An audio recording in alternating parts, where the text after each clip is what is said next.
ဒီလိုမှာကဘာပေါ်မှာအသက်ဆေးနည်းဆုံးလူတွေထက်ကတယောက်ပါသူစူပါမားကတ်သွားရင်တက်တန်းကုန်ကနေလို့ဈေးအကြီးအကျယ်လျှော့ထားတဲ့ပစ္စည်းတွေကိုပဲဝယ်လေ့ရှိတယ်ပတ်စံချင်းတဲ့ခါကျရင်လည်းသူ့အိတ်ထဲကနေလျှော့ဈေးကူပွန်အထက်လိုက်ကြီးကိုထုတ်ပြတတ်တာပါရေမီတာမတက်ဟန်လို့လဲရေကိုဆက်ချအေးအေးလေးပဲဖွင့်ပြီးတစ်စက်ချင်းစီခန့်တီးတုံးတယ်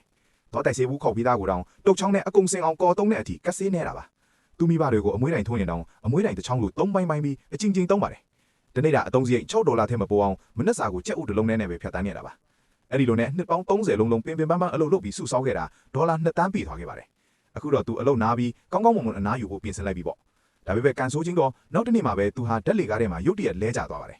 ဈေးရုံရောက်လို့စစ်ဆေးလိုက်တဲ့အခါသူ့အုံနောက်မှာအကျိတ် brain tumor ရှိနေတယ်လို့သိလိုက်ရတယ်သူကမယုံနိုင်လို့တခြားဆေးရုံတစ်ခုမှာထပ်စစ်ဖို့သွားပေမဲ့ဒုတိယဆရာဝန်ကစစ်ဆေးခဲ့$15ကျော်ကျမယ်လို့ပြောတာကြောင့်နှမျောလို့ဆိုပြီးပထမဆေးရုံကိုပဲပြန်လာခဲ့ပါတယ်ဒီလိုနဲ့အချိန်ဆွဲနေရင်အကျစ်ကပိုကြီးလာပြီးဆရာဝန်တွေကသူ့အသက်ရှင်ဖို့10ရက်ပဲလိုတော့တယ်လို့ပြောလိုက်ပါတယ်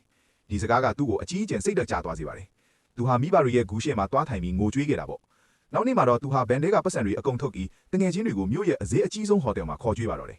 သူတသက်လုံးမမြင်ဘူးရဲ့ဟင်းလျာတွေကိုအကုန်မာစားခဲ့တယ်လို့$1,000ပေးပြီးပလန်ကားတစ်စီးငှားစီခဲ့ပါတယ်ကစားကွင်းမှာလည်း game soft အကျွေးစိတ်တွေကိုဈေးဝယ်လက်အပိဝယ်လိုက်ပါတယ်ညကလပ်မှာလည်းဈေးကြီးတဲ့ဝိုင်းတွေကိုယာနဲ့ချီဝယ်ပြီးဝန်ထမ်းတွေကိုပါဖိတ်ခေါ်ပြီးပျော်ပျော်ပါပါတောက်ပစ်လိုက်ပါတယ်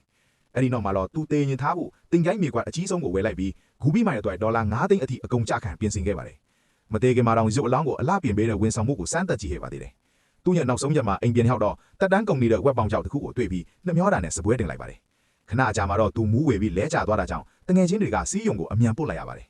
သူနိုးလာတဲ့အခါဆရာဝန်တွေကသူ့ကိုပြောလိုက်တာကတော့ဦးနောက်အကြည့်ရှိတယ်လို့ပြခဲ့တဲ့ဆက်ကချိုရွဲနေတာပါတကယ်တော့ခင်ဗျားမှာအကြည့်မရှိပါဘူးတဲ့သူအခုလို R&B မူးလဲတာကတက်တန်းကုန်နေတဲ့အစားအစာတွေစားမိလို့အစာစိတ်တင်တာကြောင့်ပဲဖြစ်ပါတယ်ကဲအမှန်တရားကိုသိသွားတဲ့နောက်မှာဒီလူကြီးဘာဆက်ဖြစ်မလဲလို့သင်လို့ထင်ကြတယ်